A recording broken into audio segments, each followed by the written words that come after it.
Record. There you go. Recording.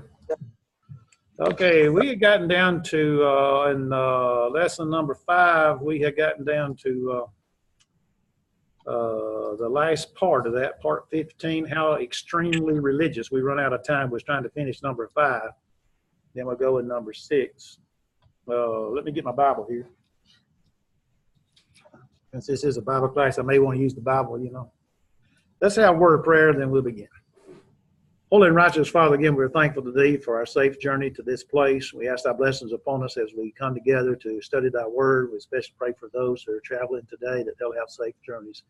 We're mindful of those who are sick. We ask Thy blessings upon them and those who are taking care of them. We're thankful, Father, for knowledge and experience that they have. May they use that to help them. We ask Thy blessings upon those who have lost loved ones, that turn to Thee for the strength and comfort that they need. We pray, Father, for the nations of our world that they'll strive to have that of peace. Especially pray for our country. Pray, Father, blessings upon each aspect of our legal system, the judicial system, the executive branch, and also legislative branch, that they'll all work together for the common good of all mankind. Forgive us for our sins and ask Thy blessings upon the congregations of Thy people throughout the world. In Jesus' name, amen. Okay, we got down talking about really how religious people are, or how religious the first century was. And when he says, when we think about that, to me, we think about Acts chapter 17, where the Athenians were typically called being extremely religious. That's because they had a idol for every type of god that you could think of, and to the very point, just in case they missed one, they had one called, to the unknown God. And so we find that even in Brother Ferguson's book, he talks about that on page 42. And he talks about a lot of things there, and I was going to go there and read there, but I didn't want to take the time to do that because we're going to talk about philosophy and religion, and he has a good section on that, and I was going to spend some time in trying to read that. But the descriptive labels of Jewish and pagan and Christian can be applied only in general terms. Each of those groups consist of numerous, that's what we would say, subcategories, and people move easily from one group to another, taking their intellectual and spiritual traditions with them. But it's not always easy to say that a certain idea of Jewish, which another is pagan, and another Christian. So the author of the book says that these three groups borrowed from one another and reacted against one another.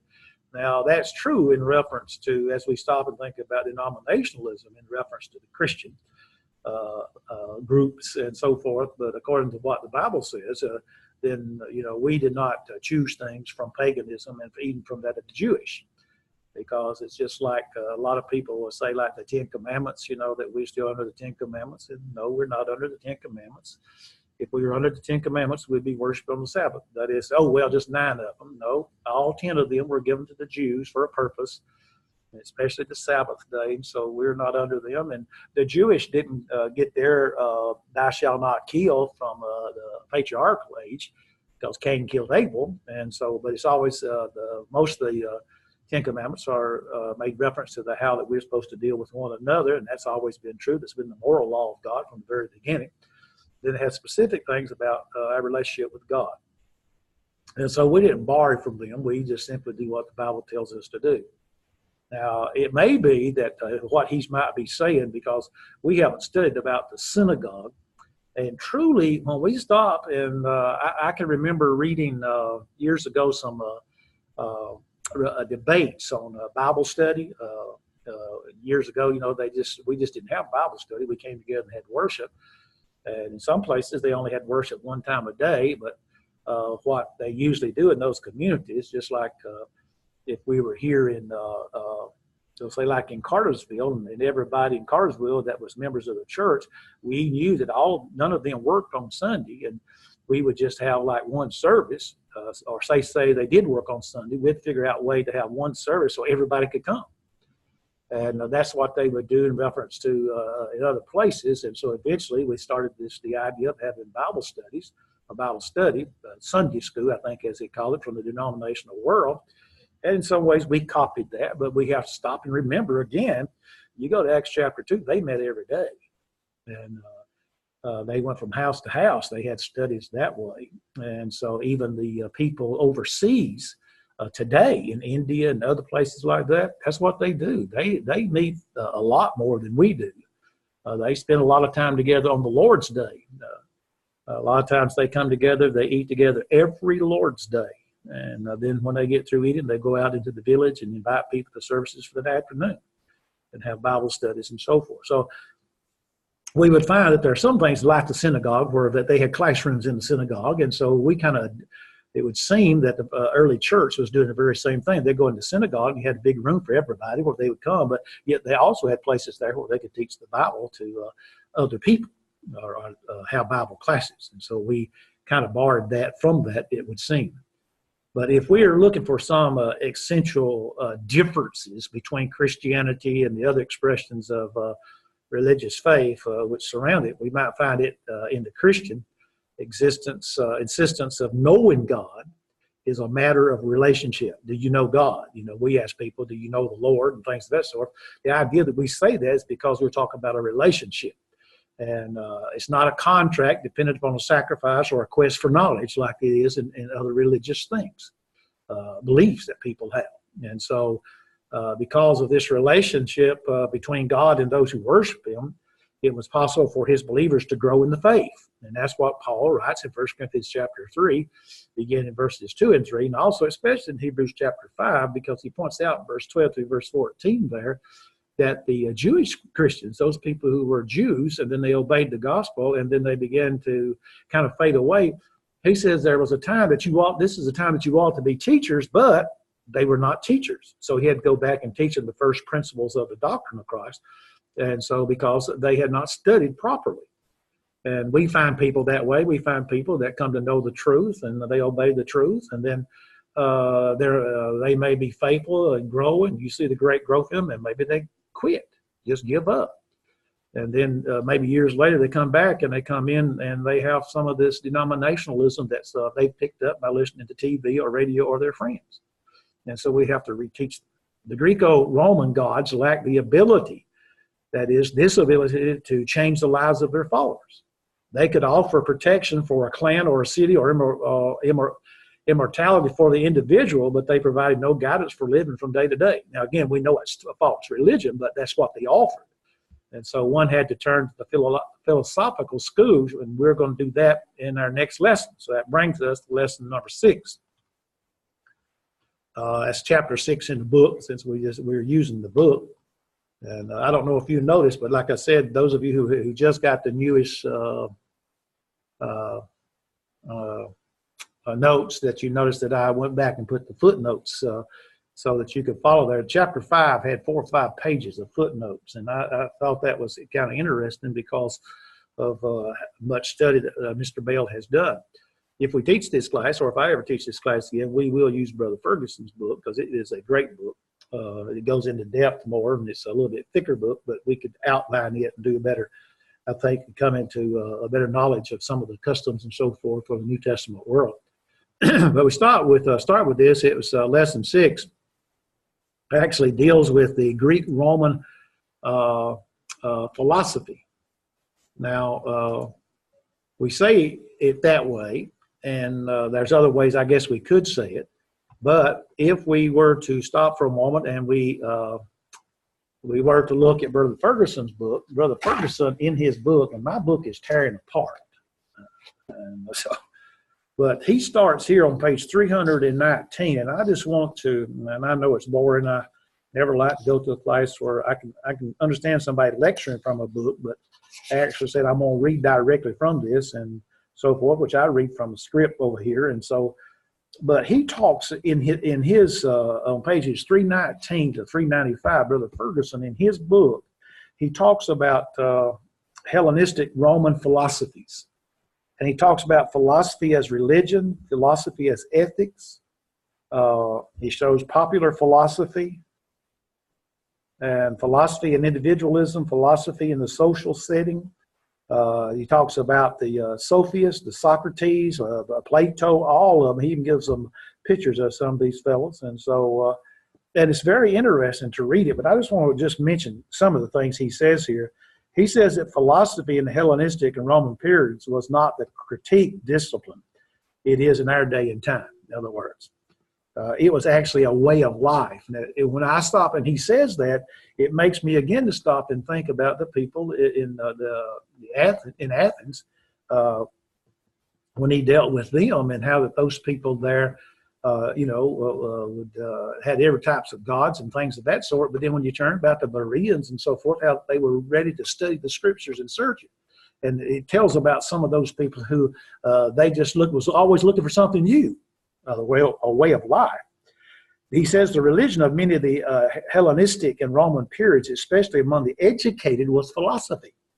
Philosophy provided a criticism or reinterpretation of traditional religion and offered its own moral and spiritual direction. Each philosophical school had its own way of life, and it was called agoge, with distinctive beliefs and practices. The various schools of philosophy formed communities of believers around a revered master and his teaching. They had their interdenominational rivalries and conversion stories, and philosophy even had its holy men, saints, and martyrs, notable Socrates. And the various schools provided the worldview and practical guidance for life that the religion does for many today. A person did not normally go to the priest of the local cup for an interpretation of nature and reality, or for moral advice, one term more often than not to a philosopher for the answer to their questions. So now, again, if you were to go back to Acts chapter 17, you remember that that's what Paul does there in Acts 17:28. He quotes from the philosophers there, and what he says about them, what they said was true. But some even saw philosophy as bringing a kind of conversion and cleansing of the soul. Although it was a redemption work by one's own strength, philosophy contributed to the impulse toward monotheism. But in general, the God of Hellenistic Roman philosophy was impersonal. He goes on and talks about philosophers developed significant criticisms of the popular religion. Although there was no uniform approach, it was not uncommon to criticize the anthropomorphism and immorality of the traditional mythology and polytheism and superstitious religious practices and the grosser features of sacrifice. And in turn, an emphasis was placed on the proper attitudes in sacrifice, worthy exceptions of God's rational worship and upright conduct. So such material could be, as was appropriate by the Jewish and the Christian writers in the early centuries in their attack on the established pagan religion. Now he talks about ethics, and he talks about all kinds of other things in reference to that of the Roman philosophies. And so he does a very good job in talking about those things. But going back to Mr. Bell, in the history of the intellectual achievement, it's rare to know the name of the first person to accomplish something, or the date that which a person began to do something. And we don't know who was the first painter, or who was the first mathematician, or the first person to desire an alphabetic symbol. We don't know that. But ancient people like to be able to identify an individual who had inaugurated an activity or custom, like in Genesis chapter 10 and verse 8. And so if the origins of a thing were lost, how could they know if it had a divine sanction? And not only that, but when they did not know when or who by someone, by whom something was begun, they exercised their myth-making talents and created a name and a story. And often they deriving the character's name from his achievement, as Romulus takes his name from the city of Rome. And so we must therefore be wary when reading the foundational myths, whether of places or customs or that of crafts. And so we do know with certainty who the first philosopher was. The ancient sources agree that he was Thales, Thales, a citizen of the Greek city of Miletus, and it's located on the eastern coast. He began to publicize his ideas around 580 BC. Innovation was simply a non-mythic way of trying to explain the way the world around him functioned. So it has been suggested that even the Greeks borrowed their basic approach to the discipline of philosophy from one of the older Eastern cultures.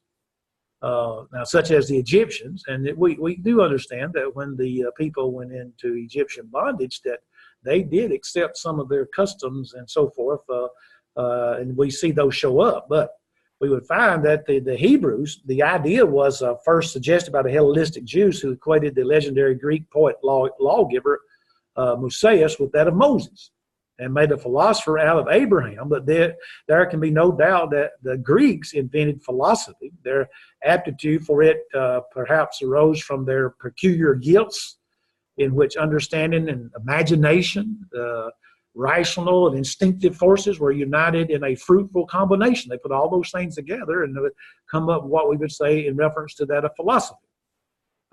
So the Athenians, again, like I said in Acts chapter 17, especially seem to have an obsession with novelty. The author of Acts ridicules them for their inquisitiveness. He says in Acts 17, verse 21, he says, not all the Athenians, not all. Now, notice that, not all the Athenians and the foreigners living there would spend their time in nothing but telling or hearing something new. So Paul's speech was designed to take advantage of this thirst for new ideas. Now, I know, and I recall that back when I was at the School of Preaching in Memphis, and right after that there are those people in the church that was trying to come up with something new in that of the Bible. And there's nothing new in the Bible. We may have missed stuff. I mean, I've studied the Bible and I've missed things, but there's nothing new in there. I mean, you can't just come up with something new. Those things have been discussed. It's just simply that we're limited in the knowledge that maybe we have gained from that of a study of God's Word. Well, the Romans considered more philosophical debate a waste of time because nothing substantial seemed to come from it. It might be that said that the Greeks would theorize endlessly about the perfect form of a bridge while the Romans were building perfectly functional bridges and marching over them to conquer the Mediterranean world. So when you think about the Greeks, for all their philosophy, or in other words, doing philosophy about the perfect state and never advanced beyond the concept of a small independent city-state with a severely limited definition of citizenship. But here's the Roman Empire. Some of its strongest opponents were a group of Stoic philosophers in the middle century of first century, but Rome, the great Babylon, did manage to govern a disparate conglomeration of people spread from England to Armenia and back along the northern course of that of Africa to Morocco, albeit with many abuses. And you can go and read in reference to Rome, and Romans, as Mr. Bale says, Revelation chapter 16 through chapter 18. But you had those classical philosophical schools. So from the 5th century BC on, the Greeks were able to trace the schools of philosophy, and one teacher attracted students who passed his ideas down to the next generation. And so you come up with all these different things because this orderly progression was the norm in the late classical periods. And they assumed it must have been the same in the early days of philosophy. They often deduced a connection among the earliest philosopher, which in fact did not exist. The quotations which survived from the earlier philosophers may have been selected because they supported the positions of the later writers, not because they accurately represented the thought of the person that was quoting. It's also difficult to assess the role women played in the early philosophical schools.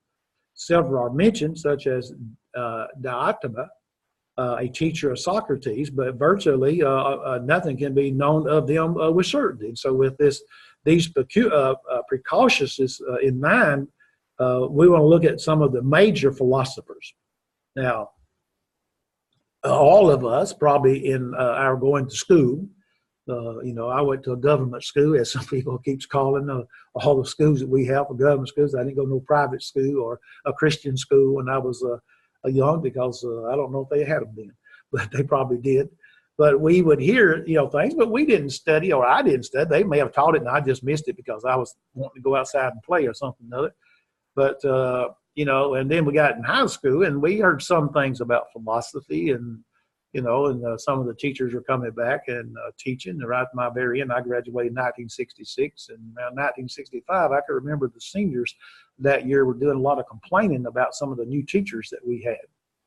But the founder, Thales, and the early Greek philosophers who came after him were what we called natural scientists. Now, they attempted to answer questions about the origin and functioning of the world without resorting to divine intervention. Now, we would call these pre-Socrates philosophers sought some basic element which would explain the makeup of the world in a rational, non-mythic way.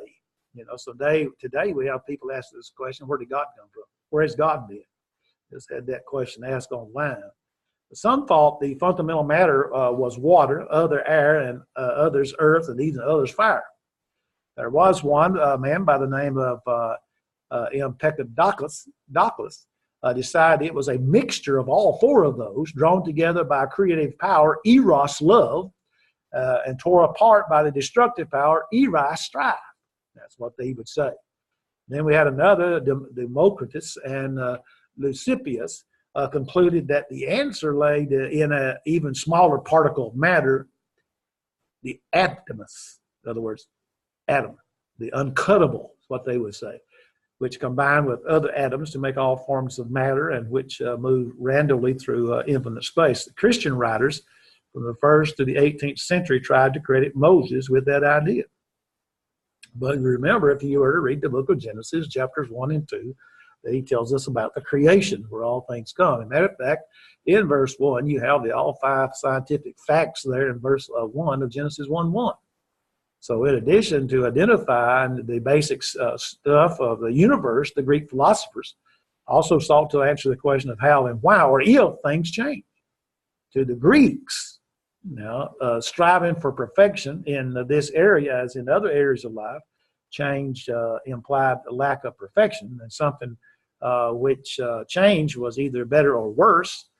And so then it either had been perfect or was no longer perfect. Some philosophers, such as Parmenides and Zeno of Ela, and their eclectic school deny the change or motion, which is another form of change, actually happened. Now, logic could be used to show that change was an illusion. And to do so, one must trust logic against sense perception, a step some Greek thinkers were willing to take, though it led to some of the paradoxical conclusions that they came to. And so while their theories and their techniques seem naive and non-scientific by the modern standards as we look today, some of these thinkers came up with some surprisingly modern notions. Many of them thought that the material elements from heavy earth to ethereal fire were separated from a primordial mass by the vortex motion of the universe. Now, the current scientific notion of a galaxy is a mass of stars moving in a spiral vortex. The idea of a basic element of the universe is not too far removed from modern four-field theory in physics. I was kind of impressed. Before I became a member of the church, we had a young man and his 2 sisters. They were members of the church. I didn't know if they were. I didn't know anything about the church, but they were members of the church. And this man, and he's actually attends Carsville some. Now he was involved in this physics stuff, and they just lose me like everything talking about some of that stuff. But he brings that up. Given the limitation of their outlooks and the lack of modern scientific equipment, their accomplishments loomed even larger than they might at first glance seem. Some connections between their thoughts and the way of the early Christians can be established. There was one of these fellows, Anaximander. He taught that all forms of life had developed from primitive fish-like creatures. Okay, that's 580 BC. Pythagoras, 550 BC, who tried to express reality in terms of numbers or geometric forms, believed the earth was a sphere. This idea came to become held by the Greeks and the Romans. And at least one scholar had found points of contact between the thoughts of Jesus and the thoughts of Pythagoras, as it was developed by his followers. And then he had another fellow by the name of Anaxagoras, 528 BC, and he suggested that the annual flooding of the Nile River was caused by snow melting on mountains in Central Africa. A laughable idea at the time, since everybody thought they knew that the further south you went into Egypt, the hotter it got, but nobody got to the source of the Nile until the 19th century, and they found that he had been right. It came from the snow melting. So he also explained the patterns of on the moon's surface as caused by that of mountains and plains, and another theory that had to wait until modern times for verification. So, they were pretty smart, some of them were. And so we have this fellow by the name of Socrates. Now, in Brother Ferguson's book, pages 326 and 330, he talks about Socrates. And so we won't go over there because, again, like I said, he has a area on that, about 5 pages dealing with him and those people that came before him. But he began his career by probing questions about nature. And he soon became more interested in what we could call problems of ethics or human behavior, and transformed philosophy into the study of humankind.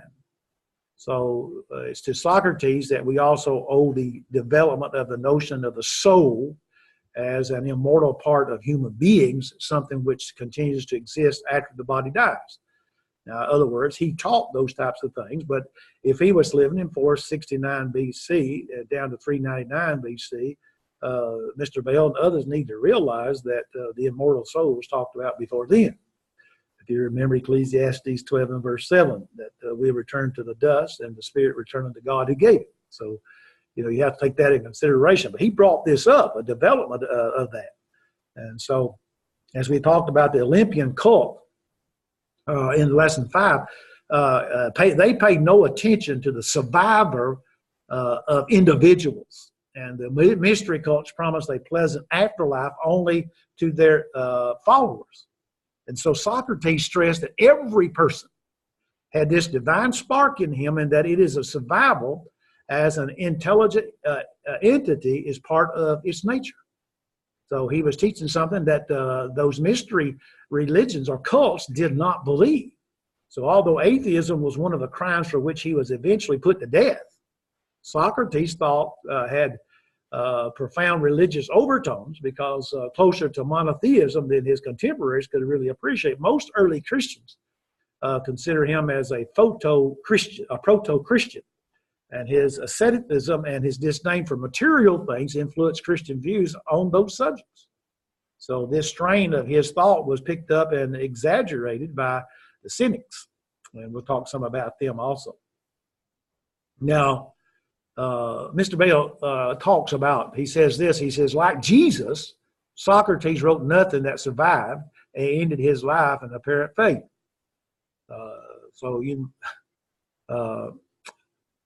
He says, like Jesus, Socrates wrote nothing that survived. Well, he doesn't understand that, yes, what Jesus did, he wrote things. He didn't write them. The Holy Spirit guided them, but yet the Holy Spirit guided those people. That those words came directly from the Father and Son, John 16, verse 13. Now, Socrates is known to us as at all because of the impression he made in his contemporaries who praised or criticized things in his writings. And the peculiar characteristics of his teaching was his insistence of the definition of terms. To judge from the writing of his pupil Plato, who admittedly was not writing a biography, Socrates felt it was of utmost importance to achieve a precise definition to a term. Yeah, to a term like neighbor, or before one could talk about its significance, he had to come to know what it actually it meant. Now, if you didn't know what it meant, then how can you be talking about it? And I'm that way sometimes, and even in reading Mr. Bell's book, I've had to look up things, and especially in biblical archaeology, I've had to look up all types of names in reference to that. But comparisons are sometimes drawn between Socrates and Jesus, but at this point, Socrates resembles the Jewish scribes more than he did Jesus. Look over in Luke chapter 10, and again, here's the sermon, or here's the dealing with that of the Samaritan, the Good Samaritan. Look at chapter 10 there, and listen, because we're talking about Jesus, verses 25 through 37. He says, he's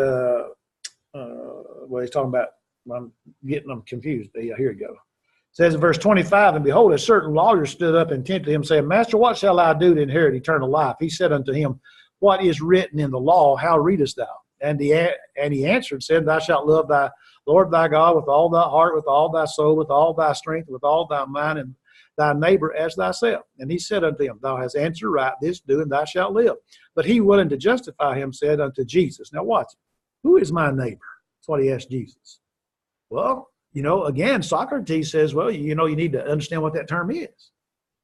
And so Jesus answered, says, a certain man went down from Jerusalem to Jericho and fell among thieves, which stripped him of his raiment, wounded him, and departed, leaving him half dead. By chance there came down a certain priest that way, and when he saw him, he passed on the other side. And likewise a Levite, which he was at the place, came and looked upon him and passed by on the other side. But a certain Samaritan, as he journeyed, came where he was, and when he saw him, he had compassion on him. He said, and went to him and bound him at his wounds, and poured in oil and wine, and sent him on his own beast, and brought him to an inn, and took care of him. And on the morrow, when he departed, he took out 2 pence and gave them to the host, and said unto him, take care of him, and whatsoever thou spendest more, when I come, I will repay thee. Now, when the scribe there asked Jesus, who is my neighbor, he was trying to get him trapped into a definition of that of terms. Now, whatever definition Jesus might propose, the scribe would raise some objections to that and try to make the definition more precise, or show the impossibility of defining it, and thus refute Jesus. Now, trying to refute was Socrates' basic technique of arguing. But by telling a story and then asking who was my neighbor, Jesus emphasized that the important part of the commandment is the action prompted by that of love, not the definition of a neighbor. So who is my neighbor? What am I supposed to do with my neighbor? How am I to respond to my neighbor? Again, I do all of that. That action is prompted by love. Love is of fellow humans was not a familiar concept in the Greek or Roman philosophers, or to the ordinary person in that culture. Now you stop and think about that. And so here they are, the world has been conquered by that of the Romans, and here's these philosophers teaching this. So why is it that we find that over and over in the New Testament that point is made, we're to love God this way, but we're to love our neighbor. The second is like unto the first, thou shalt love thy neighbor as thyself. How much do we love ourselves? So at the best, the philosophers strove for justice. Plato's Republic, is a lengthy and unsuccessful effort to define the term. But even that quality is perceived as something needful for the benefit of the community, not the individual. Neither philosophy nor religion taught philanthropy or charity. What generosity we do find record of is usually self-serving, designed to enhance the donor's reputation or to obligate the recipient. That's what we find. So one of the things about the early believers, that is Christians, that most astounded their pagan neighbors was the Christian willingness to minister to the poor in need for the ultimate purpose, or ulterior purposes. And so we find over and over again that, we're to do good unto all men, especially those of the house of faith, as we have that opportunity, Galatians 6 and verse 10. But we're taught over and over in the Bible that we have a responsibility to every man. Socrates, influenced on Western thought, should not be undervalued, however, because he did not inspire his society to rise to modern standards in certain areas. His legacy included the insistence on precise definition of terms. The Socratic method of inquiry, which elicits information by asking questions rather than stating things dogmatic. Again, going back, look at Jesus, the questions that he asked. How do you read the scripture? Luke 10 and verse 26. Who do men say that I am? Mark 8 and verse 27. So those are questions that Jesus has. Well, how did they respond when he says, who do men say that I am? Some say, well, some people say that you're one of the prophets, Isaiah. Some people say you're Elijah. Some people even say you're John the Baptist. And so, he asked the question. And so the exalted concept of the nature of that is so. To some degree, all of his ideas had an impact on Christian thought in the first few centuries AD. So that was Socrates. Now, his pupil was Plato. And Brother Ferguson, in pages 330 to 338, deals with Plato. But he lived between 427 and 347 BC, and he had set out on a career as a playwright. When he heard Socrates teaching, and according to the ancient accounts, his eyes filled with tears, they say. He tore up his plays, devoted himself to a life of philosophy. And so this kind of conversion experience, as the religious world would look at it, is repeated in many biographical stories about the great philosophers. The phenomenon provides another example of the crossover between religion and philosophy from antiquity to modern times. We cannot receive or conceive of a person being a Catholic or a Baptist simultaneously. The two groups teach mutually exclusive doctrines. And so one must convert wholeheartedly from one or to the other. I heard someone on the Fox channel the other day said that he had converted to Catholicism. But in antiquity, there was a requirement with philosophical schools, not religious schools. That is, they had to convert wholeheartedly. Now, Plato began writing to set forth Socrates' doctrine, and his earliest dialogues probably reflected his master's teaching technique, and not only that, but his views were reasonably accuracy. Scholars disagree, however, over where Socrates ends and Plato begins. The emphasis in the early dialogues is on defining qualities such as holiness, justice, and self-control. And so those are terms that when we come to the New Testament, we too have to try to decide what those terms are. And so then now I will insert this, as I inserted last night in my Bible class, in reference to the Koine Greek. The Koine Greek was the Greek language of the common people. And it lasted to the second, probably the first part of the 3rd century, and it died. And when it died, all of the definitions that were for the Koine Greek words that we have in the New Testament, they still mean the same thing. They do not change. And so, that's a problem that people have today. So when we get ready to talk about holiness and justice and self-control, or maybe a subject like baptism, then we go back and see, well, what did the word baptizo mean? Well, it meant to dip, to plunge, or to immerse. It never meant sprinkle water or pour water over somebody's head and call it baptism. So rather than pointing to the persons who exemplify these qualities, Socrates and Plato tried to extract them from all the examples of the essence of the quality. As he matured, though, here's Plato. He developed his own system. In other words, the master taught him, as we would call Socrates the master. He taught him, but he developed his own system, which he then put into the mouth of Socrates as the main speaker of the most of his dialogues. And so in the middle period of his life, Plato's dialogues presented the concept of the forms or ideas described, and we're going to talk about in a minute. The last stages of his life, Plato turned to the mathematics and the logic to explain his ideas. Now, that's the reason why we talk about logic. Logic is good when we study the Bible. Some Socratic ideas, such as the immortality of the soul, Plato elaborated and passed on to the later philosophical schools and to the early Christian thinkers. His influence is discernible in Paul's letters. Now, we say that, and Mr. Bale says that, but yet again, we understand, and we should understand, that Paul, what he wrote and the things that he wrote about, was that he was guided by the Holy Spirit to write them. If they were right on the immortality of the soul, if Socrates and Plato had come to the truth of what had been taught in the Old Testament about that, then all Paul was doing was expounding upon what the Godhead wanted him to expound upon in his letters. One difficult in knowing what Plato thought is that the dialogues may not represent the full exposition of his teaching. So in a letter generally believed to come from him, he says that he had never written down the essentials of his doctrine. There were apparently taught or orally to students in the academy where he taught. The later generations could claim that almost anything they presented under Plato's name was based on their oral tradition. In other words, this is what we heard him say, but it wasn't written down.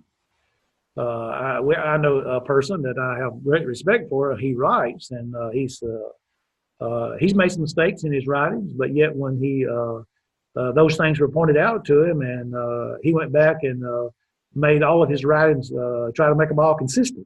Truth is always consistent, so he tried to make them consistent. And he would apologize. I'm sorry, I just didn't look at this right. And we have a lot of people today that do not will not go that far and apologize or point out that they changed their mind about something of it. We have in the even especially in the religious world, That people just simply, they do not, if they change their mind, they do not say or let it be known that they've changed their mind on such things. And we, like I said, we have that in the church also. But we also all are supposed to be searching always for that of truth, come to a fuller knowledge of what the Bible teaches. And so that means we have a growth period. I mean, there are things I've said in times past I wouldn't say anymore because I don't believe them. But it was just things that, small things. But I remember one time I was preaching when I was in the school of preaching, I was preaching in a congregation and I used the passage. And about 6 months later, we have studied that same letter in the school of preaching. Or the next year, we studied it in the second year. And I came back and I apologized to the congregation. And one of the brethren said, when he walked out the door, he said, "Well, I knew you was wrong the first time you said it, but I figured you needed to grow." And I grew because of that. And so we need the very same thing. So even as introductory survey of Plato's work, one requires several volumes of the size of about like a 200-page or about 300-page book. And so a number of scholars have provided guides for the non-specialists in reference to that. I know in my Logos program that they always sending me something or other. They've gotten to the point like they're like Google, you Google something, all of a sudden you get all these advertisements about other things, I was trying to find something here recently that I needed. And now every time I turn around, it's all over. Anytime I look up something, there's advertisement for it here on the right side or down below. So whenever you look up something, and the same is true with the Logos program, when I go over and I was looking up about archaeology, biblical archaeology and customs, something like we're studying, and now they flood me with books to buy. But I have most of them. I guess they don't know that. But there are guides. And so the essence of it is that the notion that the only true knowledge is knowledge of the absolute, the unchangeable. One cannot acquire such knowledge by studying the changeable things of the physical world. So each tree, for example, with that, is different from every other tree, and they have all changed from day to day. So how can one learn anything absolute about trees by studying samples which differ and change? That was the question. The only suitable object of knowledge is the idea or form of a tree, or treeness, as he called it, which existed in the mind of God. And so for Plato, the search for knowledge of the forms becomes a search of the knowledge of God. So philosophy thus becomes the contemplation of transcendent ideas based on the study of mathematics and music. So there is an element of inspiration in the philosopher's method, which can be likened to the prophetic inspiration. He was searching for that of God. Plato was not entirely an ivory tower intellectual. He was invited to Syracuse by the tyrant, Dionysius, to set up a model state governed by a philosopher king. Now, the experiment ended with his expulsion after a few months. Plato returned to Athens and established his school, the Academy, on the outskirts of the town. And so we would find that just as Plato had built up Socrates' teachings, so his own pupils created variations and modifications of his. And so the stages are distinct enough that they are referred to as the middle or second academy, and the new or the third academy. So by the late 3rd century BC, we find several heads of the academy had turned it into a path of skepticism, the view that nothing can be known for certain. Now, we probably heard that, you can't really know truth. How do you know that that's, you tell somebody, well, this is what the Bible says. How do you know that's what the Bible says? How do you know that you know that you know that you know that you know? And so that was skepticism. We can't even be sure that we don't know, according to them. So by the 1st century BC, Plato's teaching had circulated in a form known as Middle Platoism, which combined some of his ideas along with Aristotle's logic, the ethics of the Stoics, and religious mysticism of Neo-Pythagoreans. I think that's the way he said it. We're going to talk about them in a little while. Big old long word, Neo-Pythagoreans.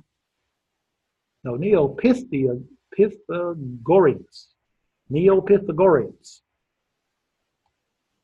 The contemplation of the ideas was the path toward union of the soul with God. So Philo, the Alexandrian Jewish philosopher and biblical exegete, Philo, exegetic. He was doing exegesis from the Bible. He is a prime example of school. In his view, the God of Plato and the God of the Old Testament were the same. So if the Old Testament was read in allegorical sense, he was convinced that Plato had read the Torah and was simply explaining it in terms that the Greeks could understand. So you had the Jewish writing, and here is a person who's a Greek philosopher, and he's trying to get the Greeks to understand. So Philo had little impact on Jewish thought, but he profoundly influenced later Christian writers such as Clement of Alexandria and Origen. So by AD 200, Platoism had metamorphosed again into Neo-Platoism. Then that brings us to Mr. Aristotle very quickly. Now you had Socrates, his pupil was Plato, and Plato's pupil was Aristotle, 384, 322 BC. Now, one thing about Aristotle is that he stressed logic and reason more than Plato did. Now, we use logic every day in our lives. All of us use it. We don't put it in major, minor, therefore conclusion, but we all use it.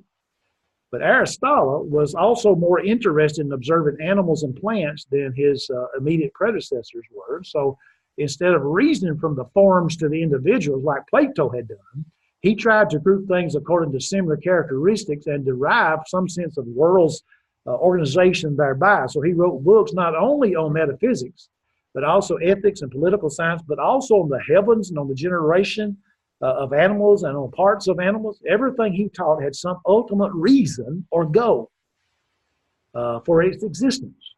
He said, everything he taught.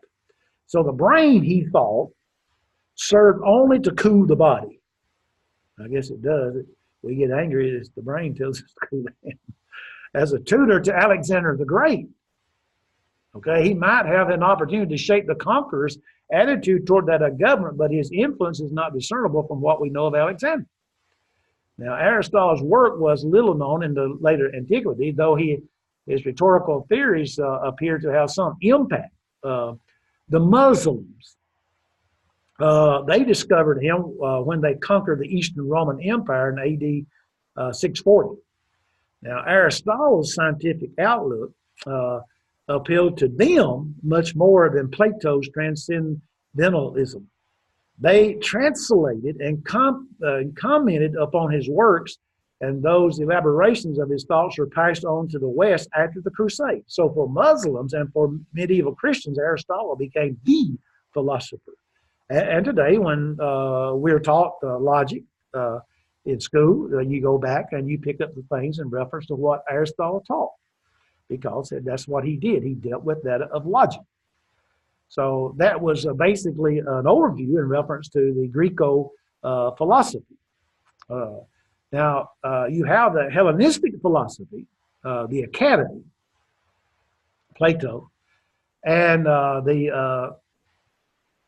let me see if I can get this, Lyceum, the schools founded by Plato and Aristotle. They continued to exist after the death of Plato and Aristotle. But there were other philosophical systems that were springing up, which gained popular acceptance and influenced the Romans to a far greater degree than either Plato or that of Aristotle. One of the measures of the importance of those schools in later antiquity can be found in the biography of Diogenes, let me think now, Lartius. And so the three receiving the longest treatment, these three receiving the longest treatment are Plato, Zeno, and Zeno, the Stoic, and Epicurus. Now, again, if we were to take our Bibles, because we brought that up, if we take our Bibles and we turn over to Acts chapter 17 again, now here's Paul dealing with all of these people in Thessalonica and so forth in that area, where I can find the book of Acts. In Acts chapter 17, down in verse 18, he says, let me go back to verse 16. Now, while Paul waited for them at Athens, his spirit was stirred in him when he saw the city wholly given to idolatry. Okay? Therefore disputed he in the synagogue with the Jews and with the devout persons, and in the market daily with them that met with him. Now, notice what he says there, that he went to the synagogue where the Jews were, and were devout persons, and all of that, but he went into the market area, okay? Then certain philosophers of the Epicureans and the Stoics encountered him and said, and some said, what will this babbler say?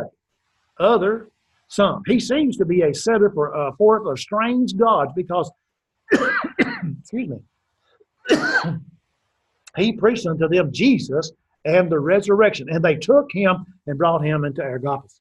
So the idea is there that these people are ones, they have come up in reference to that of what the Bible teaches, or what we read in the Bible, and Paul has had an encounter with them. And the biographies of Zeno and Epicurus are each half, again, as long as the account of Plato's life, were the two major schools of the Hellenistic era. And so the term designated the time for Alexander the Great's death, 323 BC, to the coming of the Roman Empire, 31 BC, are mentioned in Acts 7 and 18, where we read about these Epicureans and the Stoic philosophers, how that they met Paul.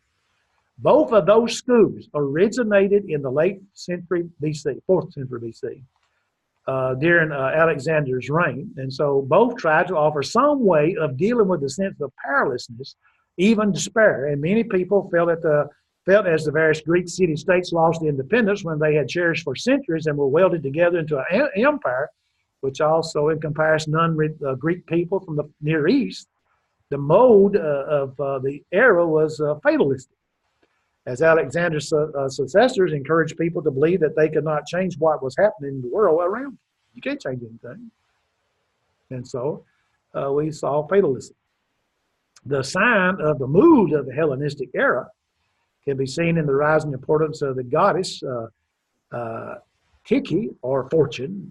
That's the same one, different names, but the same person, same goddess. Now, she personified the vagaries of chance to which people of this period felt they were subject. An invading army could come along at any time, it seemed, or political alliance could shift for reasons the average person could not comprehend. As geographical boundaries expanded, so too did people's awareness of other cultures. Now, we see that. We look in our country, because of the things that's happened since, I guess we would probably go back all the way to 9/11 and things like that, and we have seen, completely different culture, and those cultures, they come into our culture, and they want to change our culture, and we try to change them.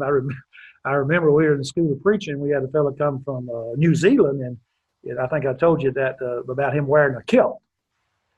I was going to say quilt, but it's kilt. And so, they tried to explain to him that he just didn't do that here in the 70s in this country. And now you see men, you see them wear them.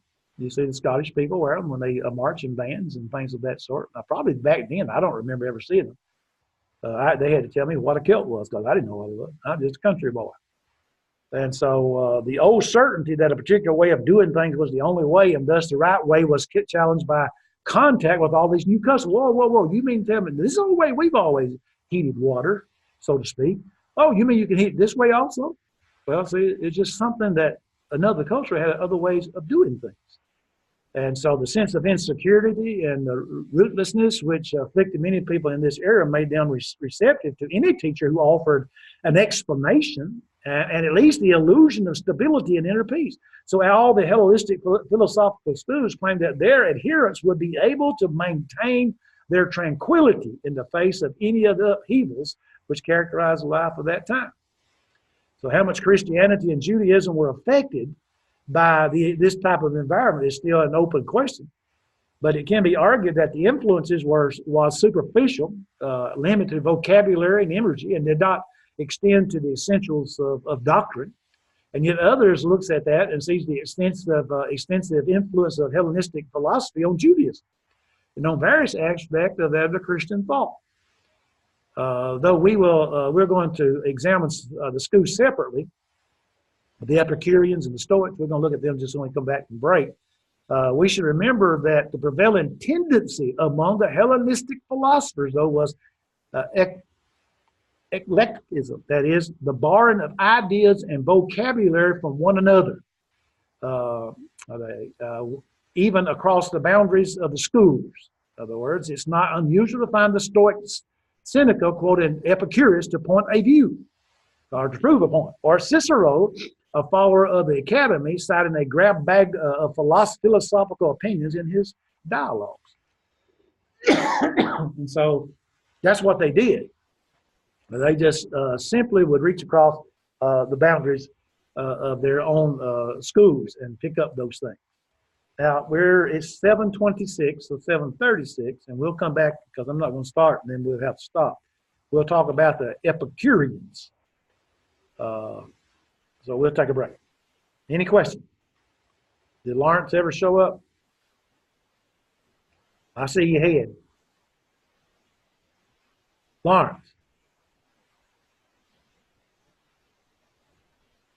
I don't guess he hears me. I didn't see him, Bobby. Yeah, he's right here. I see him. You see his head in the corner. You hear me, Lawrence? Yes, sir. Okay. Are you taking it? Okay. Are you taking it for credit or just audit? Credit. Okay. I appreciate you sending me your notes. And did you get that long test? I did get the test. You finished already? I don't think so. Okay. I try to make it easy. All right. We'll take a break. All right. 370.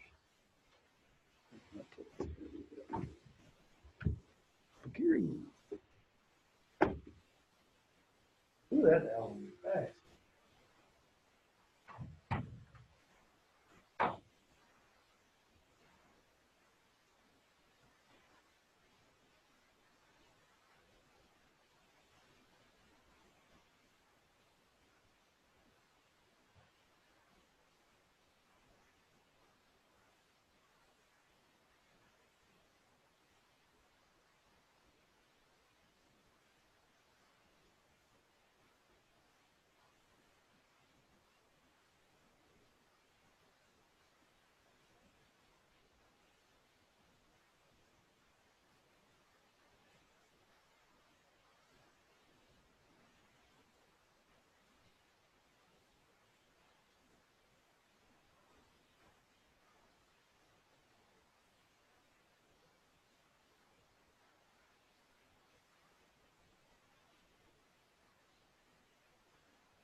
Oh, I'll be back.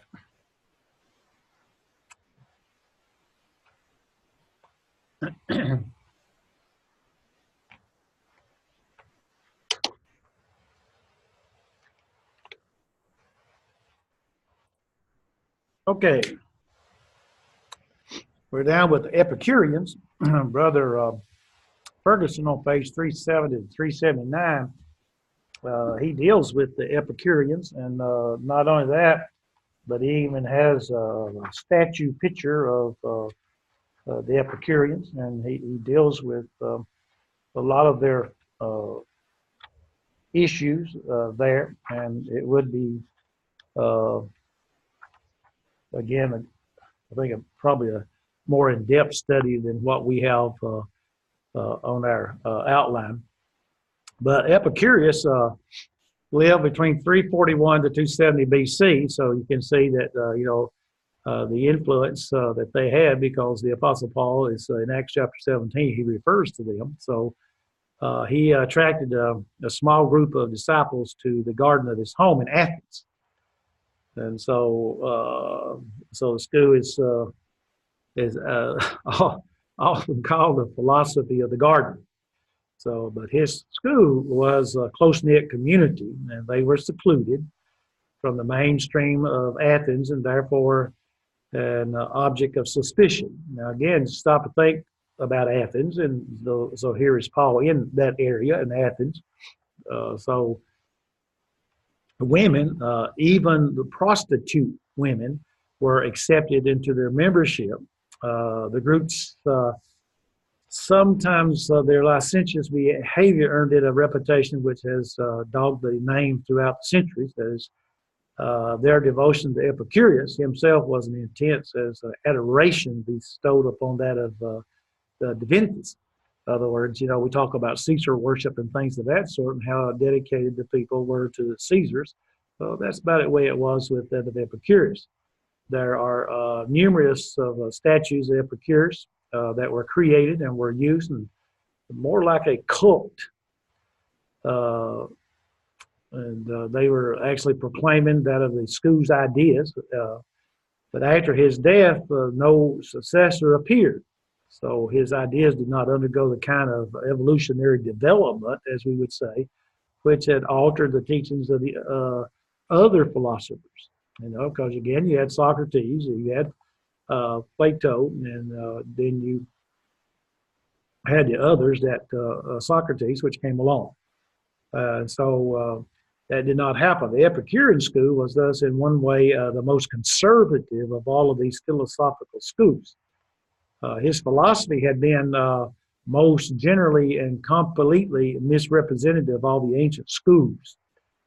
It was not widely popular in its own day, and it enjoyed only a limited influence. It actually avowed atheism, made it an easy target for the intellectual opponents, which were numerous at that time.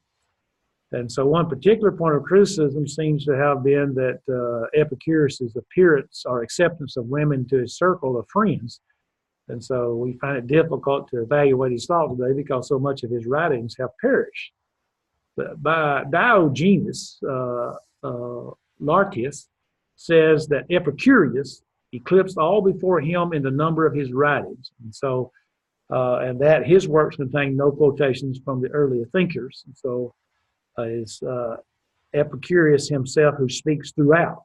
And so his 37 volumes on nature form the basis of his system. So all that we have to judge him by are fragmentary quotations preserved in some of the other writers, and 2 letters to disciples of his. And the 3rd letter is generally considered a work of a disciple, though one which uses some of the Epicurus' own words actually reflects his thoughts. But the basis of his theory or his system is the idea that all existence is material, made up of atoms which are eternal and always in motion.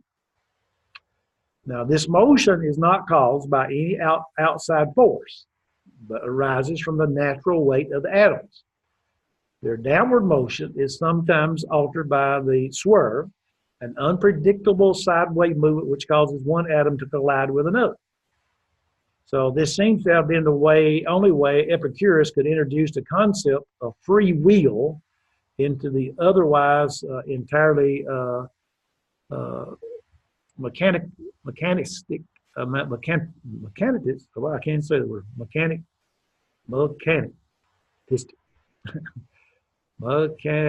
there you go, mechanistic system of thought. People's actions are not predetermined because people are always swerving, or they're capable of swerving.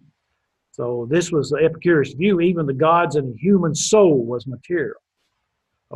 They were immortal simply because all matter is immortal.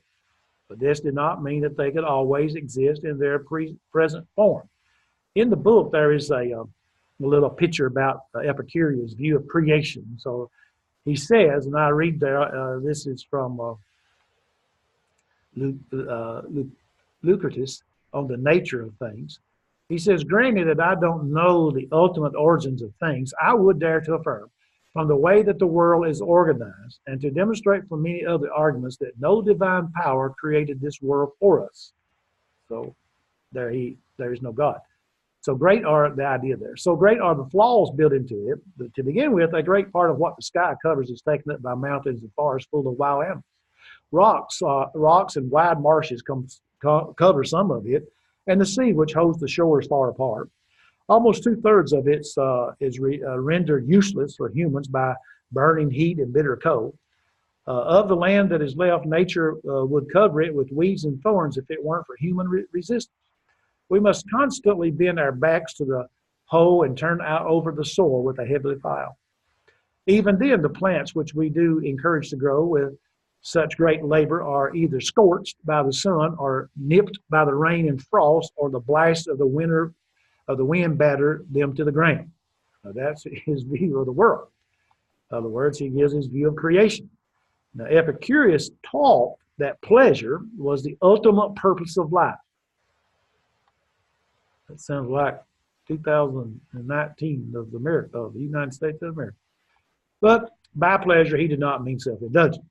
So for Epicurus and his followers, pleasure then was freedom from pain or disturbance. Okay? So they achieved this by avoiding behavior or situations which might lead to pain or distress. They just simply avoided that. They did not, like some of us maybe do, overeat. Like I told them last night, I gained 3 pounds Sunday night. I got Monday morning, I gained 3 pounds from Sunday morning to Monday morning because of snacking there. They did not overeat, neither did they drink too much to avoid unpleasant consequences. Sexual relations were permissible because of the pleasure they produced, but the emotional involvement of love was to be avoided because it brought with it the lover's agonies of uncertainty and the fear of losing the beloved. So the Epicureans also did not involve themselves in the political life because of the disappointment that could result from a lost election or aggravation that went along with serving in an office. So they didn't do that. So here, the teachings of the school were spread, and as were the tenets of other Hellenistic philosophers by traveling teachers who recruited members. And they did this with a lot of energy and may have provided a model for Jews and Christian missionaries. Plato's conversion to philosophy became an archetype for the intellectual enlightenment sought by the disciples of the philosophers. And so Epicurus, maybe we get that picture, maybe a thought, maybe we get that picture, all of a sudden Jesus is on the scene and all of a sudden there are people following him, because of what he's teaching and so forth. And plus he calls the disciples to come and be with him, to follow him. But Epicurus' theology and ethics attracted the most interest and criticism among Jews and Christians. He saw that the single greatest source of pain or disturbance in human life was the fear of what the gods could do to people during this life and the punishments that awaited evildoers in the next life. So basing his doctrine on the atomic theory of Democritus and Leucippus, Epicurus taught all things, including the gods and the human soul, result from random combinations of atoms. So thus the gods cannot affect a person's life, nor can they punish or reward anyone after death. So at death, the atoms of the soul dissolve and become their random motion again, along with all other atoms of the body. That's his way of explaining that. Now, his denial of the afterlife finds interesting echoes in the book of Ecclesiastes. Listen, there are two verses, Ecclesiastes chapter 8, verse 15, and chapter 9 and verse 5. Solomon wrote, says, I commend enjoyment, for there is nothing better for a people under the sun than to eat and drink and enjoy themselves. Then the living know that they will die, but the dead know nothing. They are no more reward, and even the memory of them is lost. Now, those are passages, especially the last one that Jehovah's Witness used, but the point is the living know they will die. We do. We all know that. But the dead know nothing. Now, if you're talking about the body, that's true, because the body's going to turn to dust for a game. But those people in the Hadean world called torment, they know something, according to what the Bible teaches.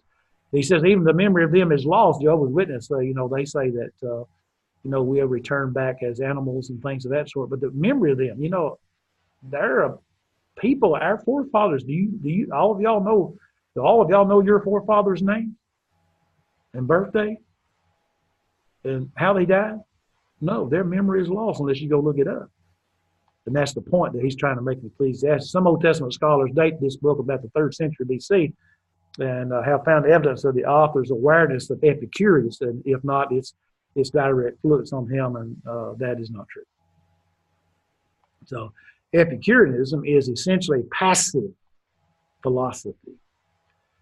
The teachings of its founder survived in a few letters and some fragmentary quotations, such as the Principal Doctrines, 3 of which may sum up its basic points, okay? Number 1, the blessed and the immortal is not vexed itself, nor does it vex another. Therefore, it is not sensible to anger or favor, which are characteristic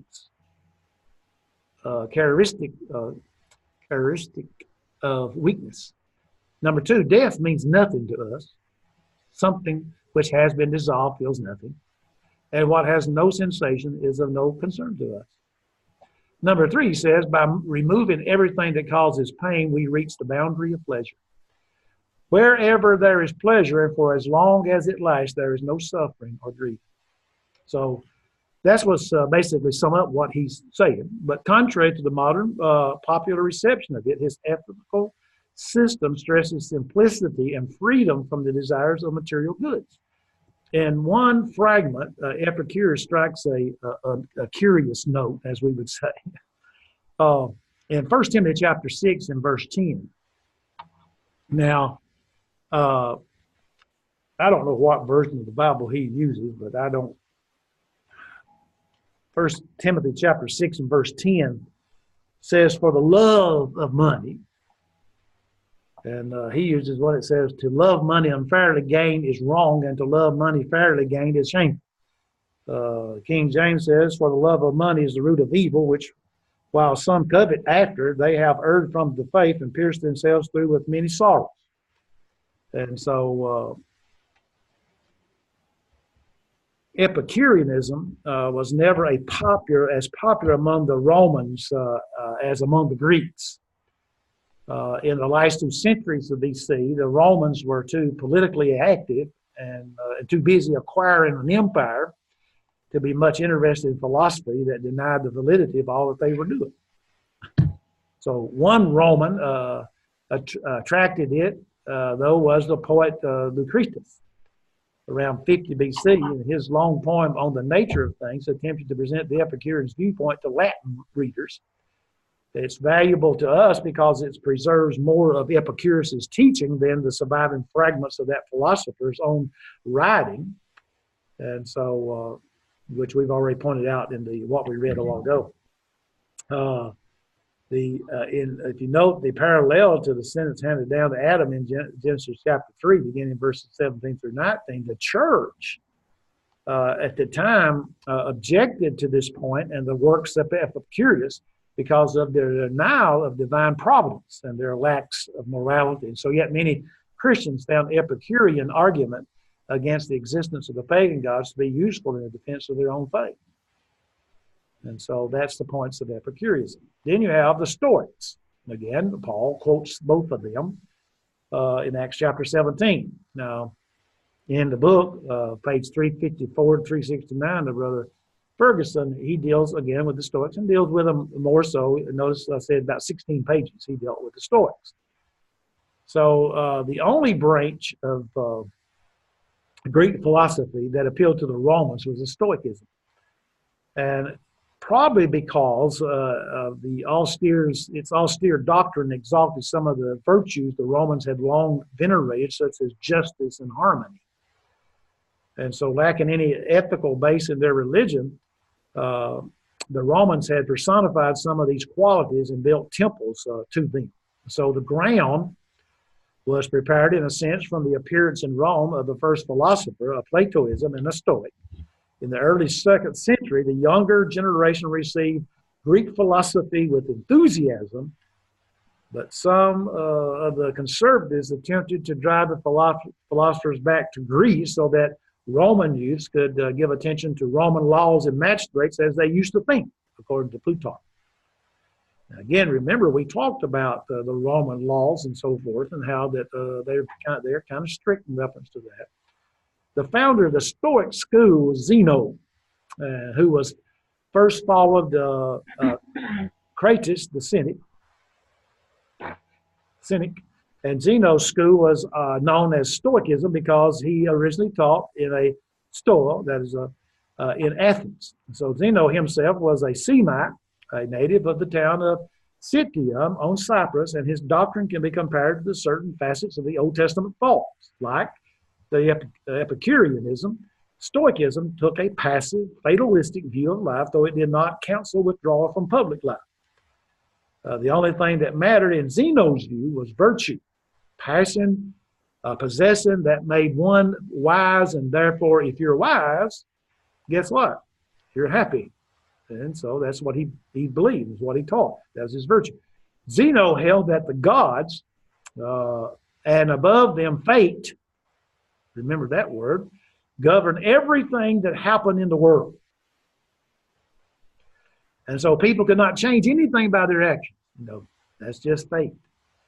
And so we hear a lot of that today. The only hope for happiness then was to accept whatever happened as coming from the gods and not protest against it, not to kick against the goads. Acts 26 and verse 14, a phrase which appears in classical literature as well as in the New Testament. Do not be too sad when misfortune comes your way, or too happy when you seem to be blessed. Neither state of affairs arises from anything you as an individual have done, and either of them can change in an instant. Just be thankful that God has given you the ability to bear whatever things happen, being crushed or depressed, according to Epictetus. You think about that. You have your New Testament.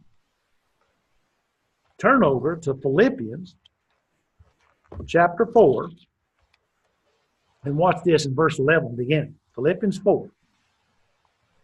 Paul writes, he says, not that I speak to respect of want, for I have learned, good key word, to in whatsoever state I am, and usually when I read that I said even Arkansas, but in whatsoever state I am, therewith to be content. Now, that's not saying the same thing as Zeno is saying, because he says, this is something that I've learned, this is something that I've found. He says, I know both how to be abased and I know how to abound, even were and in all things I am instructed both to be full and to be hungry, both to abound and to suffer need. I can do all things through Christ, which strengthens me. He says, I get my strength from that of Christ. Well, see, Zeno was attributed to that of the, quote, gods that man has assimilated. So his writings really have not survived, but his followers and his critics give us some views of the Stoic philosophy. The Stoics seem to have been those who would write a lot with, generally speaking, a highly unattractive style, their views on logic and their views on physics are of little concern to one attempt to understand the background of the New Testament. Okay? They did hold that everything, now notice I said everything, even the human soul is material and that matter is eternal. Okay? History is essentially a cycle. I guess what goes around comes around. The world is periodically consumed in the flaming cataclysm and then regenerated again. I want you to take, if you have a New Testament, now, because of what he says there, there's two places, Matthew chapter 19, Matthew 19, 28. Can't find it. Jesus said unto them, verily I say unto you, that ye which have followed me in the regeneration, when the Son of Man shall sit on the throne in his glory, he also shall sit upon the 12 thrones, judging the 12 tribes of Israel. So there's such thing as we would say, a end time, and there is going to be a judgment, and things will change. Now look at 2 Peter. Bless you. 2 Peter chapter 3. 2 Peter chapter 3, verse 10. For the day of the Lord will come as a thief in the night, with which the heavens shall pass away with a great noise, and the elements shall melt with fervent heat, the earth also, and the works that are therein shall be burned up, seeing then that they of all things shall be dissolved. What manner of person ought you to be in a holy conversation, he says, and godliness, looking for and hastening until the coming of the day of God, wherein the heavens being on fire shall be dissolved, and the elements shall melt with fervent heat. Nevertheless, we, according to his promise, look for a new heavens and a new earth, wherein dwelt righteousness. Now, the Stoics' view is simply that the world is periodically consumed in flame and cataclysm, and then it's going to be regenerated. Well, it's going to be destroyed because it's a physical thing. It's not going to be regenerated like the Stoics believe. It's going to be destroyed. Now, if you stop for a moment and think, because we do have those people who are premillennialists that believe that Jesus is going to come to the earth, and the new heavens and new earth is going to be on the earth, etc., maybe have been influenced by Mr. Zeno. Okay, but they say that the world is periodically consumed in flaming cataclysm and then regenerated again, but always in exactly the same pattern, they say. And so something which occurs now has happened before and will happen again. And so thus the future, either in this life or after it, is nothing to look forward to. Such a view is at odds with biblical salvation history. Now, we understand that. It's obviously limited the power of any divinity that one may believe in and makes a human endeavor futile.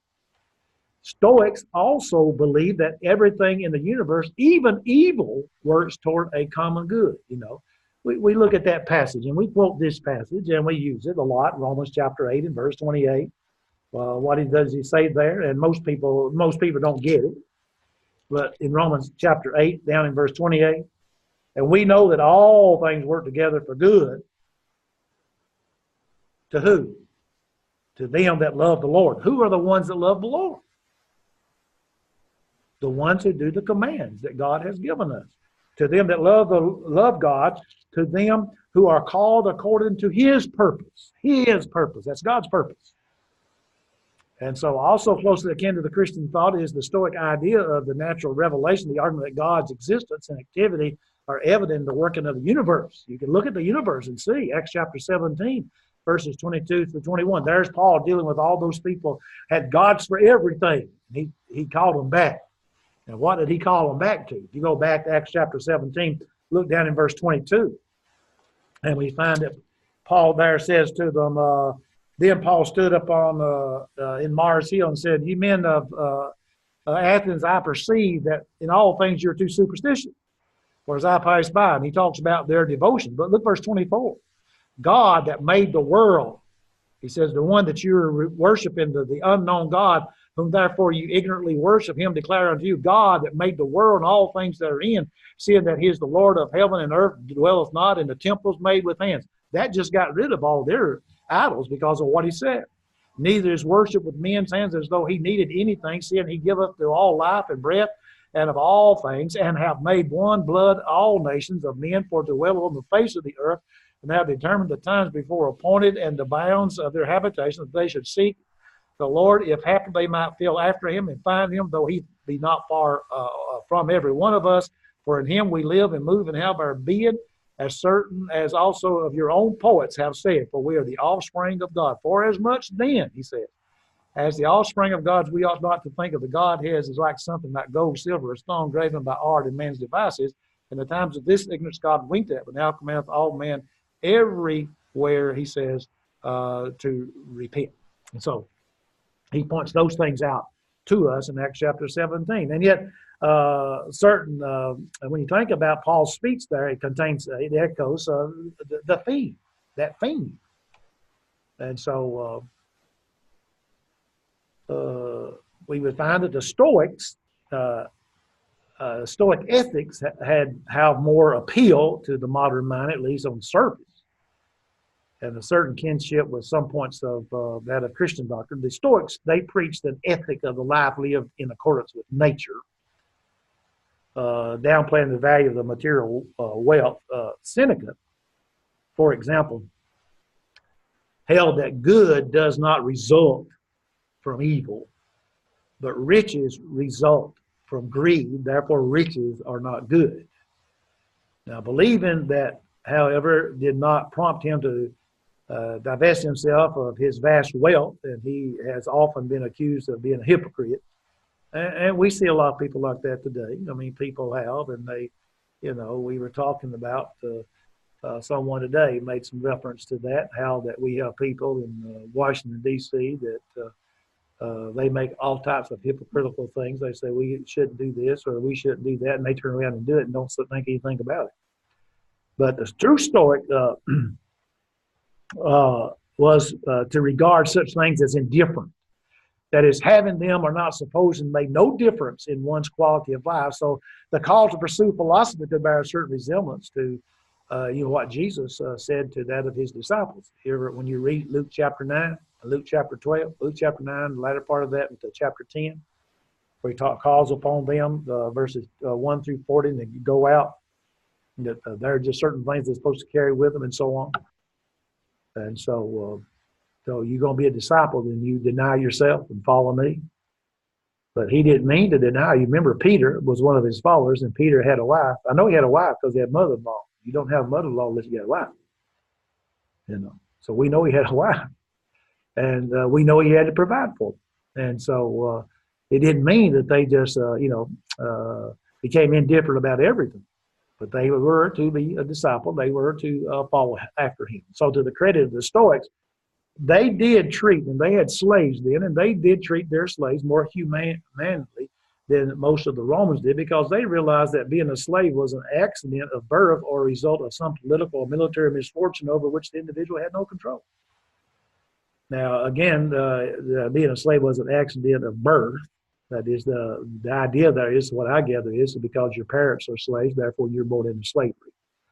But anyone's luck, they believe, could change. And one might, when I think about luck, I think about playing cards or I've been in the casinos, but I've never played because every time I've been in one, since I've become a Christian, I just went for curiosity to see what they did. But I used to be a gambler. I used to love to gamble. And, this idea of my luck has changed. And it causes a lot of problems when somebody does something that makes your luck change the bad way. But that's what they would think. The luck can change. One might find oneself a slave, or a slave could be freed because of prominent citizen. And some turns of fortune would be greeted and with indifference. Since such things were predetermined, they would think, by the natural order of the universe, sounds like predestination, the only way to find happiness was not to resist. Stoic influence in this area led to an improvement really in the legal protection for slaves who had originally been subject to the life and death power of their masters. And so it led to a change of that, so there's some good came out of the philosophy. The occasional points of contact between the Stoic and the Christian ethics, especially in the work of Seneca, led to imagined connections between the two groups, as we noticed in Lesson 3. The thought of Cornutus, a freed slave of Seneca, or his family also resembles Christian thoughts on some points. Also, it makes you stop and think in reference to Philemon and Onesimus. There are subtle similarities to Christianity traceable in the writings of a man by the name of Rufus, who lived in AD 30 to 100. And his name was Mucinus Rufus. So Mucinus and his son-in-law, also a Stoic sage, were known and much admired by that of Pliny, the historian. And so perhaps the most worthy Stoic idea in terms of the background of the New Testament is the school's concept of the reason, or logos, capital Logos, which is evident in the orderly arrangement of the world. Just as converts brought trappings from the mystery cults into their new faith, so individuals coming with a Stoic background may have carried their elements of the school onto in their understanding of Christianity. We cannot establish direct borrowings in either direction, but no Stoic writer mentions the Christians by name. Now, Marcus Aurelius, the philosophical emperor of the mid-2nd century, seemed to allude to them in several passages in his meditations, as he called it, but never in a positive sense.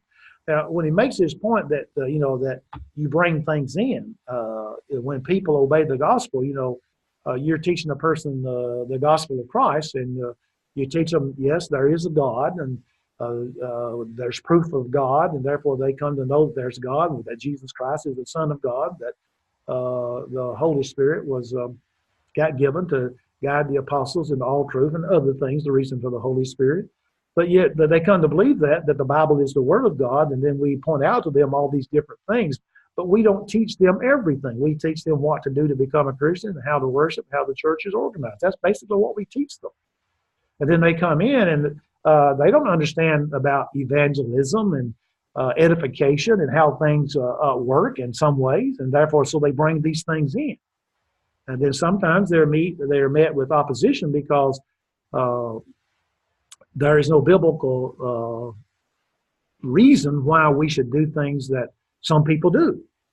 And so, just like for our giving, we don't have yard sales to be able to send a missionary somewhere. And I've seen where people have done that. We're going to help somebody to some mission work overseas, and we're going to have a yard sale at the church building. Well, that's not the church's responsibility to have a yard sale. Yes, it's responsibility for us to help edify, build it up, and to evangelize and help those that are in need. But it's the church's responsibility not to go out and sell stuff. But if you want to do it on your front porch, your yard, then that's just fine. And give the money to the Lord's church. That's just fine.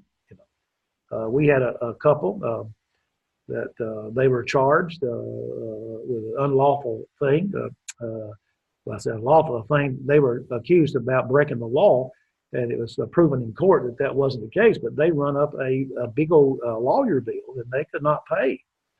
And so what a lot of us did is that members of the church, what we did is we had a lot of stuff people want to get rid of. So we had a big yard sale, and we had a person in the Baptist church who allowed us to use his parking lot. And we didn't have anything down there for the Church of Christ, nothing whatsoever. We just said we were helping the John Doe family. This yard sale, all sales, all monies go to the John Doe family for legal expenses. That's all we said. And so we sold, and I don't know how much, $1,000 something we, got. So there are things that we do that people bring in that should not be brought in. Now, the Roman Stoics, they produced no particular original dogmas, that is doctrines. It did build on Zena's thought in two areas, like number one, dealing with death and grief, and the philosophy of government. And we need to do a lot in reference today with death and grief. Some people do not understand about grief. Most of you know that I suffer from post-traumatic stress disorder from my time in Vietnam, and I have come to that conclusion that it was grief. One of the things, and once I understood about grief, it helped me more than anything to deal with my post-traumatic stress disorder, and so that's one reason why that I do grief recovery, because people just don't understand about grief. Grief is a natural response to that of a loss in a person's life, whatever that loss may be. There's 43 losses that a person can have in their life. It's natural for a person to grieve. Because it was fatalistic. Now, you have to remember the stories were fatalistic. It taught acceptance of death without fear. So the soul does not cease to exist after death. It simply enters another stage of its existence. There is no reason for joy, still less for grief. So the key for them is that of acceptance. A popular form of Stoic literatures is the consolatio, consolatio. I think that's the way you say it in Greek. Written on the occasion of the death of a friend or loved one or some other tragic occurrence. Seneca's Ad Marcion and Ad Helidin are the two best examples of this. And so the Roman Stoics came closely to the originality in their conception of the philosopher's duty to advise and improve the government. And starting from the premise, now, remember these philosophers, in other words, we go all the way back where it starts, come all the way down, these people are picking up stuff. You have to remember that logic had finally got involved into that, and so they were trying to be logical in some of their things. So they started from the premise that a ruler is not as constant in his position from any merit of his own, but because inexplorable fate had placed him there. In other words, he's a ruler because of fate. And so they concluded that the ruler is no more important than a slave and has no more right in the command or intimidate others than does a slave. So it is the duty of subjects to obey and not resist. It is the duty of rulers to rule justly. Sounds like Romans 13, verses 1 through 7. See, I mean, if I was a slave, then I am to do, as my owner asked me to do. Now, if I was a Christian and I was a slave, and the owner asked me to do something that was immoral, contrary to what God says, then I would refuse to do that. The same is true with that of the government. If the government tells me I got to do certain things, and I say, well, I can't do that because it's a violation of what the Bible teaches me. I've often thought that people don't really understand. People lie, and people don't understand. When you and I sin against someone else, we have to make it right with that person before we're right with God.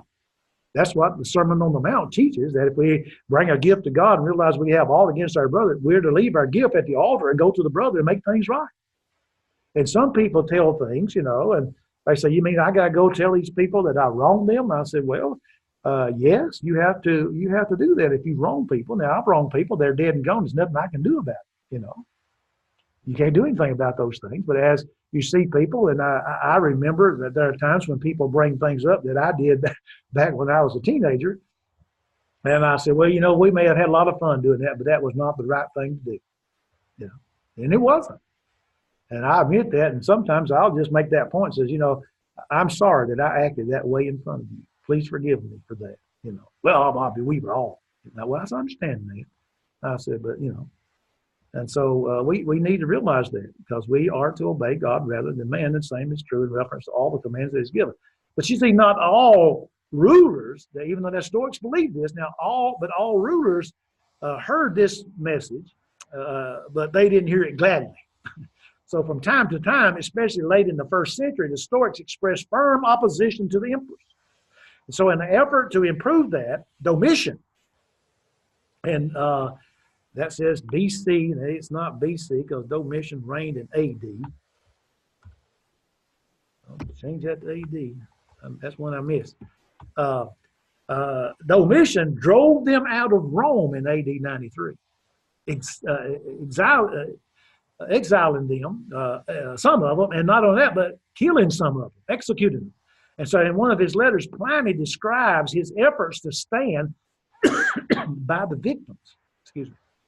So by the first century, the Stoicism had been reshaped by Musonius Rufus and his pupil, the former slave Epictetus.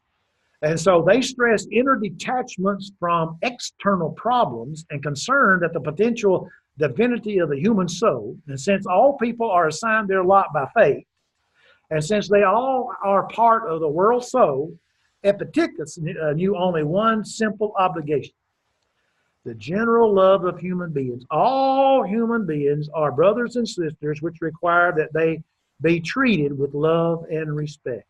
Now, that sounds good, doesn't it? We're all made in the image of God, right? All of us are made in the image of God. Therefore, what are we supposed to do? Doesn't what the Bible tell us that we're supposed to love one another? Even to the very point we read last night in our Bible class, we were supposed to love our enemies. So we are supposed to love and have respect for people. At this point in the development of Stoicism, we find the first inklings in any pagan religion or philosophy of the notion of a human conscience, a concern for other people simply because they're fellow beings. So this short distance from that philosophy to the Christian ethic is easily to perceive. So you see that this philosophy, how that it is growing. Now, again, we have to make this point. Their type of philosophy is not what we talk about today in reference to philosophy. Okay? Then we have the Cynics, C-Y-N-I-C-X. I'm sorry, C-S. And Brother Ferguson deals with that in page 348 to 354. And so, again, that's a total of 6 pages, or 7 pages, I think it is. But Antithenes is generally reckoned as the founder of this school, but its preeminent early practitioner was Diogenes, 410-324 BC. Now, he had been described, you have to get this now, he was described as Socrates gone mad. Now, the Cynics stress Socrates' disdain for worldly goods. They preach what Durant, if you ever have an opportunity to have Durant's books, I don't know how many volumes they are, they're pretty good. I've got a lot of history in them. Has called the simple and the soapless life. The term cynic comes from the Greek word for a dog. It may have been applied to the group derisively at first, as the label Christians was to the followers of Christ. But the Cynics claimed to be the watchdogs of philosophy and turned the name into a source of pride. That's what they said. So from the Cynics, happiness consisted in reaching a state of self-sufficiency. So this was no easy task, though, in the Hellenistic world. So, and again, now, when we talk about the Hellenistic world, we're talking about the Greek part. Now, remember, Jerusalem was mainly made up of Jewish people, okay? So when a person, this was no easy task in the Hellenistic world, so where a person who did not participate in the life of the community and shared its values likely despised. Now, remember, we had the diaspora, that is the scattering of the Jewish people all over. That's the reason why we have synagogues and things of that sort. And so you did have Jewish people and so they became Hellenistic Jewish people. And they accepted some of the culture and some of the philosophies that they heard and they picked up. And that's the reason why when we get to Acts 6, we got a problem, because these people came to Pentecost and they obeyed the gospel and they all stayed. And they tried to work together in the church. There you had the local Jewish talk Christians and the dispersion Christians, all in one congregation, we would say. So you can imagine some of the problems that they would have. But the Cynics still themselves to live with no more physical comforts than homeless people today, and to be ready to suffer abuse because of their refusal to conform to social conventions, and some of the abuse they drew on themselves because they deliberately violated social norms, that is, like performing bodily functions in public. That sounds like California. Oh, sorry, Jim. But it does sound like California, doesn't it? In 1 Thessalonians chapter 2, verse 2, Paul says, but even after that we have suffered before and were shamefully entreated, as you know, at Philippi, we were bold in our God to speak unto you the gospel of God with much contention. So they presented their ideas, that is, these people, the Cynics, in public, taking advantage of the Greek citizenship with boldness of speech. Now remember, I read that passage in 1 Thessalonians 2, verse 2. You remember now, Paul's a Roman citizen. But not only that, he is also a Christian. Not only that, he could speak Greek and Aramaic or Hebrew. And so he was able to do that very same thing. By the first century AD, a more moderate form of Cynicism had developed. So the followers, the branch of the school that lived closer in harmony with their communities, but still tried to teach the relative of the unimportance of the worldly goods. A few of them were advisors to important political figures of the era. It is said in reference to that the influence of the Cynics on Christian and Jewish thought is gaining new recognition because the earliest Christian monks may have Cynic philosophers at their models. Now, when he talks about that, we're not talking about New Testament Christians. All right, we got 7 minutes. Let me see how long we are with these people. Maybe we can cover. Well, we wouldn't be able to cover them. I don't know how you would say this, but I say it neo-Pythagoreanism. Neo-Pythagoreanism. Gorianism, yeah. And Neoplatonism. And these are ideas that are associated with Pythagoras and Plato. And this was a resurgent, in the first century. And all of us realize that there are times even in histories that we read today where they go back and they revise something and bring it back forward. And so all of this had already begun, but now it's going to grow. Maybe a couple of passages that we'll read, we won't get completely into it because, like I said, we don't have that much time, and I wanted to cover that. Look over to Colossians chapter 2 and verse 8. Now, remember, the Apostle Paul writes the Colossian letter around 63. Some people say 62, but 62, 63. But it doesn't really matter because we've read all about these philosophies, okay? And how that they had grown and how that they had actually grown into some other things. And so here we come up on this one here, and it existed all the way back to 300 BC, but it's been revised now. I mean, they brought it back up. And I don't know really what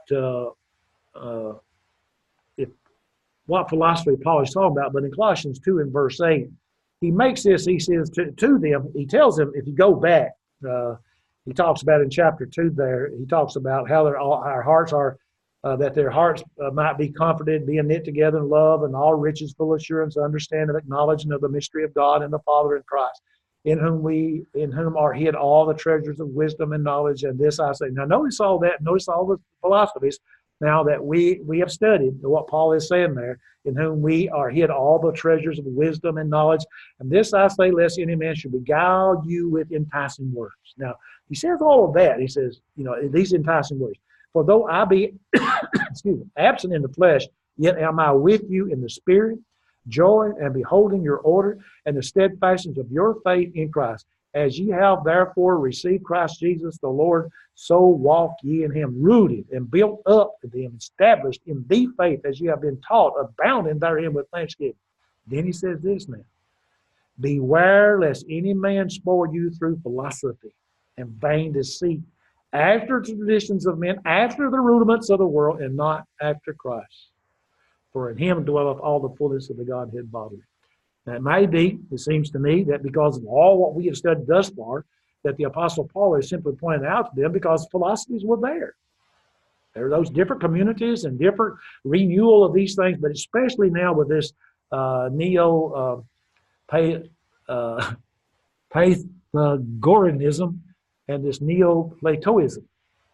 And so Paul was warning the Colossian Christians against a combination of philosophy and empty deceit. Now, if you stop for a moment, and he makes this point in here, then we're going to stop. He makes this point. He says, in reference to them, and you'll get the whole point, but they mix religion, metaphysics, astrology. Get that. Now, astrology, and how much if you stop just for a moment, go all the way back before the New Age, there was much teaching and getting people involved in astrology. So some astrology and advice for daily living to produce religious movements that presented themselves as eclectic, that means taken from everything, philosophies not unlike the New Age movement of our day. Now that's what the New Age movement would have done.